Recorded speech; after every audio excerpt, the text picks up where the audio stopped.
তো দেখো আজকে ক্লাস 9-এর ফার্স্ট চ্যাপ্টার বাস্তব সংখ্যা বা রিয়েল নাম্বার সম্পর্কে বলবো। আর আমার এই চ্যানেলের উদ্দেশ্য আমি আগে এই ভিডিওতে বলেছি।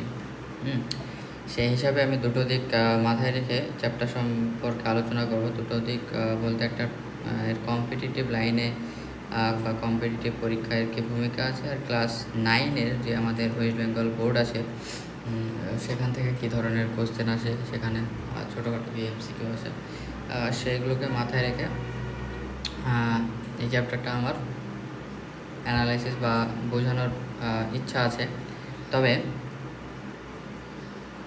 আমি যেটা এখানে প্রথমে পুরো যেখানে যতগুলো কনসেপ্ট আছে তার নিজে করি বা বিভিন্ন এক্সাম্পল আছে, এক্সারসাইজ আছে, সেগুলো অনুশীলনের সবগুলো আমি আগে ওগুলো সম্বন্ধে ভালোভাবে বলবো, এবং সেগুলো বলার সঙ্গে সঙ্গেই আমি কোনটা কম্পিটিটিভ লাইনে বেশি আছে আর কোনটা ক্লাস 9-এর জন্য বেশি গুরুত্বপূর্ণ সেগুলো আমি ওখানে বলে দিই। তো বাস্তব সংখ্যা আগে আগে আমরা জানি নাম্বার বাস্কেট, ঠিক আছে। নাম্বার বাস্কেট আমরা ক্লাস 7 থেকে বা 6 থেকে পড়ছি যে নাম্বার ঝুড়ি বা সংখ্যা ঝুড়িতে কী কী থাকে। তো দেখো এখানে প্রথমে আমরা স্বাভাবিক সংখ্যা বা যেটা সেট অফ ন্যাচারাল নাম্বার, এটা বোল্ড এন দ্বারা ডিনোট করা হয়। সেখানে আমরা কোন সংখ্যাগুলোকে ডিনোট করবো, যেগুলো আমরা সচরাচর সাধারণ লাইফে ব্যবহার করি। কিন্তু এর মধ্যে আমাকে সবথেকে যেটা মাথায় রাখার কথা সেটা বলতে জিরোটা কিন্তু এর মধ্যে ইনক্লুড থাকে না। সেট অফ ন্যাচারাল মাধ্যমে জিরোটা ইনক্লুড থাকে না। তাহলে যে স্বাভাবিক সংখ্যা হচ্ছে গণনা করা থেকে সংখ্যার সৃষ্টি হয়েছে। এর পেছনে একটা গল্প আছে যে কীভাবে আসলো। সে একটা রাখাল, তার রাখাল রাজা, এরকম কিছু একটা গল্প আছে যে অনেকগুলো ছাগল ছিল, ছাগলগুলো একটা গুহায় রাখতো। তো গুহায় থেকে যখন চড়ানোর জন্য বের করতে হবে, যখন সন্ধ্যাবেলায় ঢোকাতো, তো সেটার হিসাব কীভাবে রাখবে। তো প্রত্যেকটা ছাগলের জন্য একটা করে পাথর করে রাখা হতো। যখন বের করার সময় একটা করে পাথর সরিয়ে রাখা হতো, আবার ঢোকানোর সময় সেই পাথরগুলোকে কী করা হতো। একদিন দেখলো হট করে কোনো একটা পাথর এক্সট্রা থেকে যাচ্ছে, ওইখান থেকে গল্পটা আসছে আমার। তো যাই হোক, ওটা হলো একটা। তো দেখো এখানে জিরো সংখ্যাটার ভূমিকা পরে আসবে। সেটা হচ্ছে আমরা যখন সেট অফ হোল নাম্বার পড়ব, ঠিক আছে। সেইখান থেকে এই যে এনটা কোথা থেকে এসছে সেটা বুঝতে পারছো, আর হোল নাম্বারের এটা দিয়ে ডিনোট করা হয়, বা যে অখণ্ড সংখ্যা যে ঝুড়িটাকে সেটাকে আমরা ডাব্লু হিসাবে, বোল্ড ডাব্লু হিসাবে চিনব। আর যেটা স্বাভাবিক সংখ্যার ঝুড়ি সেটাকে মোটা এন বা বোল্ড এন নামে চিনব, ঠিক আছে।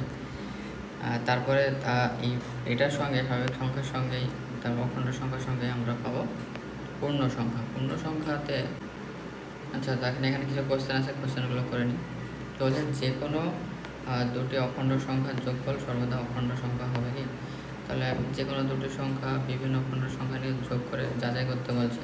তাহলে যদি 2 + 3 করি, বা 0 + 3, এটা 3 আসছে, এটা 5 আসছে, সবগুলো কি অখণ্ড আসছে।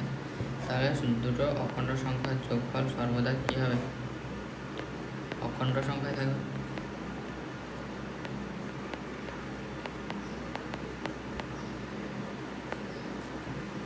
তারপর বলছে যে কোনো দুটি স্বাভাবিক সংখ্যা বা অখণ্ড সংখ্যা গুণ করে কী পাই।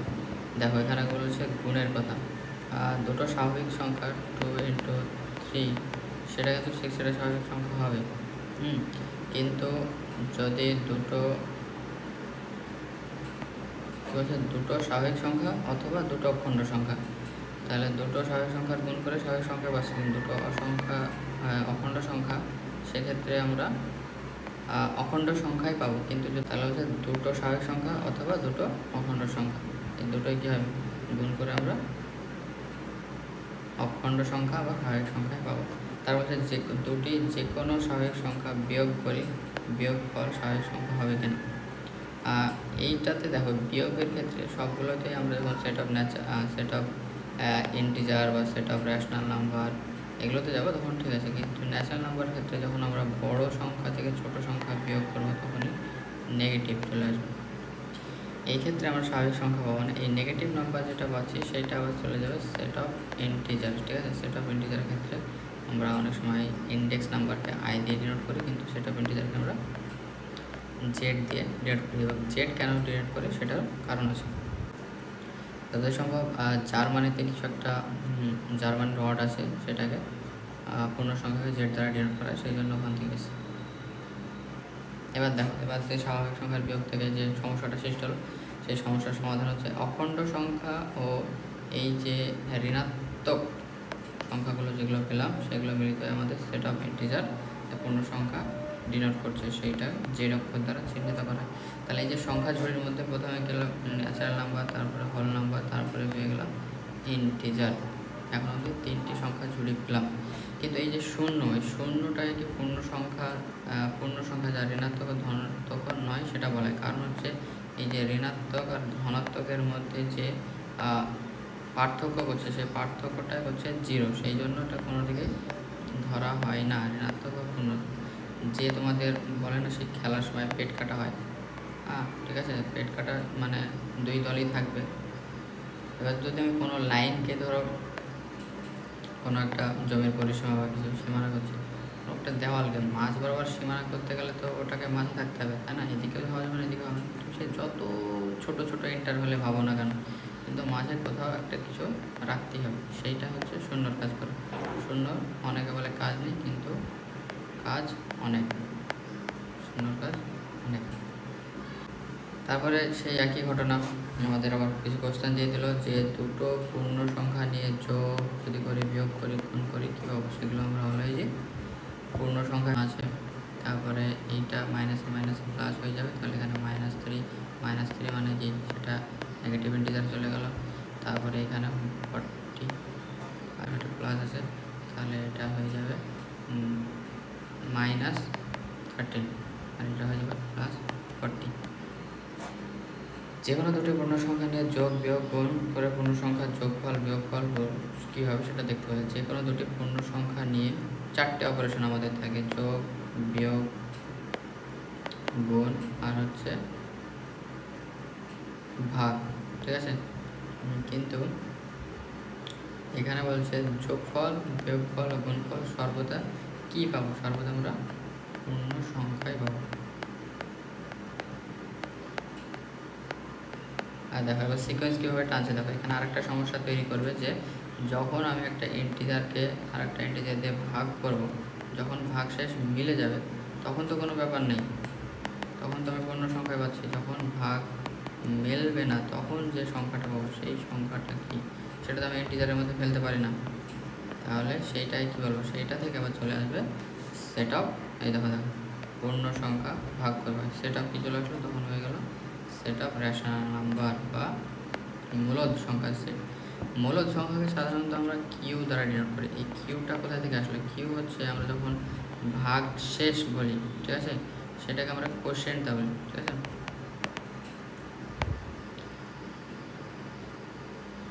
ভাগ শেষ এটাকে আমরা কোশেন্ট, তাহলে ওখানে কিউ যেটা আছে সেটা দিয়ে ডিনোট করছে। তাহলে এই যে সেখান থেকে আসলো, কারণ হচ্ছে কি এটা হচ্ছে রেশনাল নাম্বার, সেটা সেই জুড়ি যে জুড়ির মধ্যে থাকবে ধরো যত ভাগফল কম, 2 পেলাম 10/3, তাহলে এটা কি হয়ে যাবে 3 এরকম চলতে থাকবে। এগুলো হচ্ছে সব ভাগফল। এই ভাগফলগুলো হচ্ছে মূলদ সংখ্যার মধ্যে থেকে যাবে। তাহলে p/q আকারে প্রকাশ, মানে p কে কিউ দ্বারা ভাগ করছি, তাহলে নিশ্চয় একটা ভাগফল পাবো বা একটা রেজাল্ট পাবো, সেটা p/q যেখানে পূর্ণ সংখ্যা হবে কিন্তু q ≠ 0। এইটা একদম ডেফিনেশনের মেন রেস্ট্রিকশান, এইটা ছাড়া ডেফিনেশন ইনকমপ্লিট। কারণ কি 0 দিয়ে কোনো কিছুকে ভাগ করলে সেটা হয়ে যাবে অসঙ্গত। এই অসঙ্গত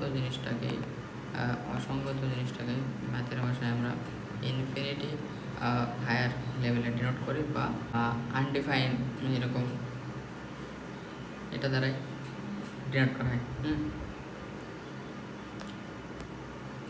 তাহলে কিউ নট ইকুয়াল টু কেন 0 সেটা বোঝান, নিজে বুঝে লিখে মূলদ সংখ্যার দল পাওয়া গেল, ভালো কথা। তাহলে দেখো জড়িটা বড় হয়ে গেল। তাহলে প্রথমে ছিল ন্যাচারাল নাম্বার, তারপরে হলো হোল নাম্বার, তারপর হলো প্লাসের সঙ্গে নেগেটিভ যোগ হয়ে সেটা হলো ইন্টিজার। এবার চলে আসলো রেশনাল নাম্বার, যেটা বোল্ড কিউ দ্বারা ডিনোট করা হয়। ঠিক আছে। এবার এই র্যাশনাল নাম্বারের মধ্যে আবার দুটো ভাগ হবে, একটা হচ্ছে কিউ আর একটা হচ্ছে কিউ কমপ্লিমেন্ট। এটাকে বলা হবে ইরেশনাল বা অমূলদ সংখ্যা, অমূলদ সংখ্যার সেট বলা হবে। তাহলে 2 এর 3 এর কি কি এই যে সংখ্যাগুলো, ঠিক আছে, এই সংখ্যাগুলোকে 2 এর 3 এর কী বলা হবে?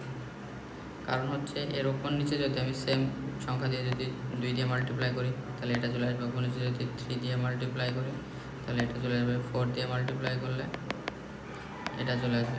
তাহলে যে সেম সংখ্যা দিয়ে মাল্টিপ্লাই বা ডিভাইড করে কোনো একটা, এইটাকে দেখো এর থেকে আর সিম্পলেস্ট ফর্মে নিয়ে আসা যাবে না, ঠিক আছে, সিম্পলেস্ট ফর্মে নিয়ে আসা যাচ্ছে না। তাহলে এর ওপর নিচে আমি সেম সংখ্যা দিয়ে মাল্টিপ্লাই বা ডিভাইড করে যে সংখ্যাটা পাবো সেটা হবে এই সংখ্যার সমতুল্য মূলদ সংখ্যা বা সমতুল্য ভগ্নাংশ আমরা বলবো, একই জিনিস, সমতুল্য ইকুইভ্যালেন্ট র্যাশনাল নাম্বার বা ইকুইভ্যালেন্ট ফ্র্যাকশান, দুটো একই জিনিস।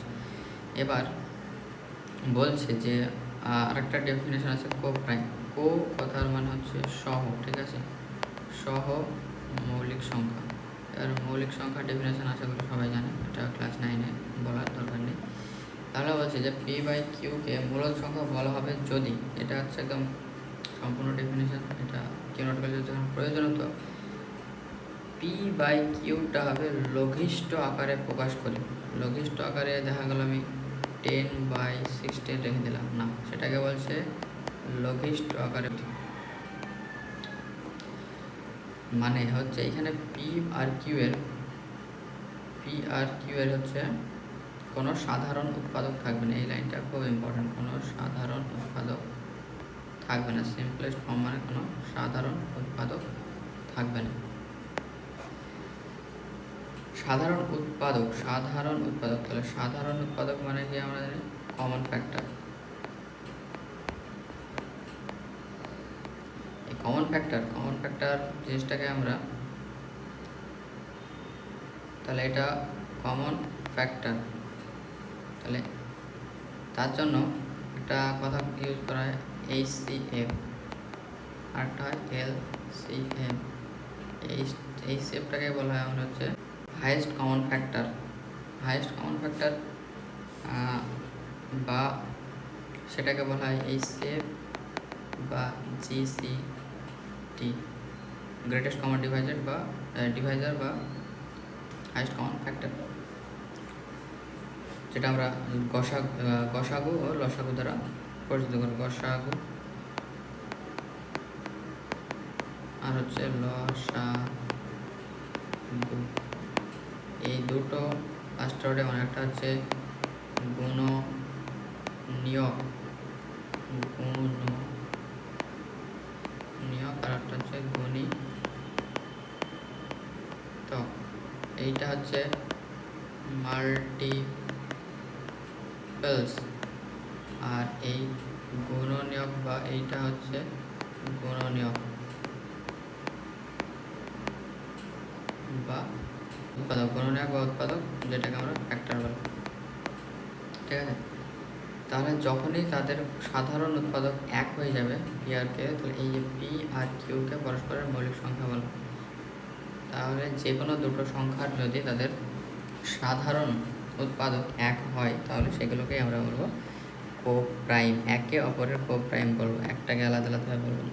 এবার হচ্ছে সকল মূলদ সংখ্যা কি পূর্ণ সংখ্যা, তাহলে সকল মূলদ সংখ্যা কি পূর্ণ সংখ্যা, তাহলে সকল পূর্ণ সংখ্যাকে কি আমরা পি বাই কিউ আকারে প্রকাশ করতে পারবো? অবশ্যই পি বাই কিউ আকারে প্রকাশ করবো। সবগুলোকে 2/1 বা -2/1 সবগুলোকে করা যাবে, অন্যগুলোর ক্ষেত্রে কোনো ভাবনা ছিল না, কিন্তু জিরোকেও আমরা 0/1 আকারে প্রকাশ করতে পারি, কারণ 1 দিয়ে কিছুকে করলে সেটা এখানে 0 হবে, কিন্তু 1 যদি 0 করতাম তাহলে সেটা হতো না। কিন্তু পি আর 0 তো আমাকে প্রশ্ন নেয়, 1কে আমি 1 লিখতেই পারি, আর 0 আর 1 দুটোই যে পূর্ণ সংখ্যা সেটা বিলং করে। তাহলে এই যে সকল মূল সংখ্যা পূর্ণ সংখ্যা, এটা ঠিক। প্রতিটি পূর্ণ সংখ্যা কি মূলদ সংখ্যা? প্রতিটি বলেছে আর এগুলো সকল, এখানে বলছে সকল মূলদ সংখ্যাই কি পূর্ণ সংখ্যা, তাহলে মূলদ সংখ্যা সবসময় ফ্র্যাকশান। আচ্ছা, আমি আগে একটু ভুল বলেছি, এখানে বলেছে মূলদ সংখ্যা এগুলোকে পূর্ণ সংখ্যা, আর এখানে বলছে প্রতিটি পূর্ণ সংখ্যা কি মূলদ সংখ্যা। এটার ক্ষেত্রে একদম ঠিক, কিন্তু এইটার ক্ষেত্রে সকল মূলদ সংখ্যাই কি পূর্ণ সংখ্যা, এইটার ক্ষেত্রে না। কারণ হচ্ছে হাফ ইন্টিজার, এই পূর্ণ সংখ্যা 3/2 পূর্ণ সংখ্যা, কিন্তু এগুলো হচ্ছে এই 3/2 এগুলো হচ্ছে রেশনাল নাম্বার, কিন্তু পূর্ণ সংখ্যা নয়, এগুলো দশমিকে চলে আসবে। প্রতিটি পূর্ণ সংখ্যায় কি অখণ্ড সংখ্যা, এখানে আবার একটু ঘুরিয়ে বললো যে প্রতিটি পূর্ণ সংখ্যা, তাহলে পূর্ণ সংখ্যাগুলো দিয়ে আমি চেক করব।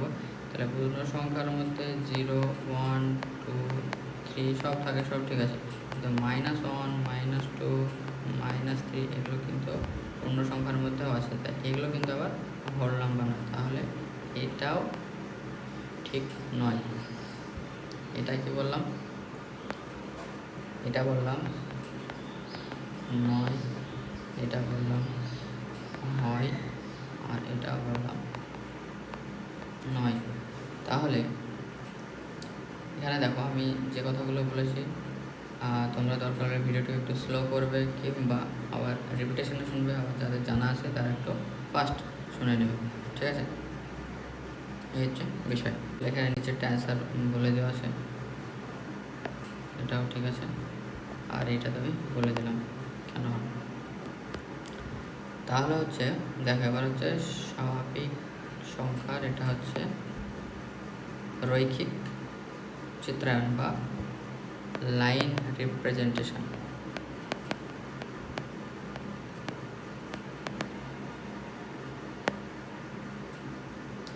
এটা ম্যাথমেটিশিয়ান ক্যান্টর বলে একজন ছিল, ঠিক আছে।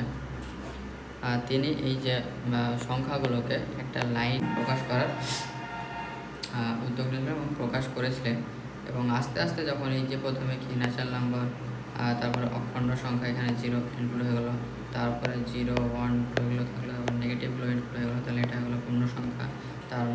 তার মধ্যে সবচেয়ে ছোটো পূর্ণ সংখ্যা, সবচেয়ে বড় পূর্ণ সংখ্যা পাবো না, পূর্ণ সংখ্যা সবচেয়ে, কারণ তুমি যেটাই বলো না কেন, ধরো বললে 3 লাখ বললে সব থেকে বড়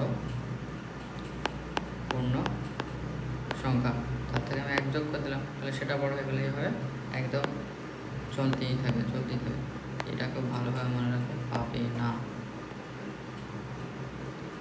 আবার ছোটোর ক্ষেত্রেও তাই, শুধু নেগেটিভ লিখে যাবে, সামনে নেগেটিভ থাকবে, তাহলে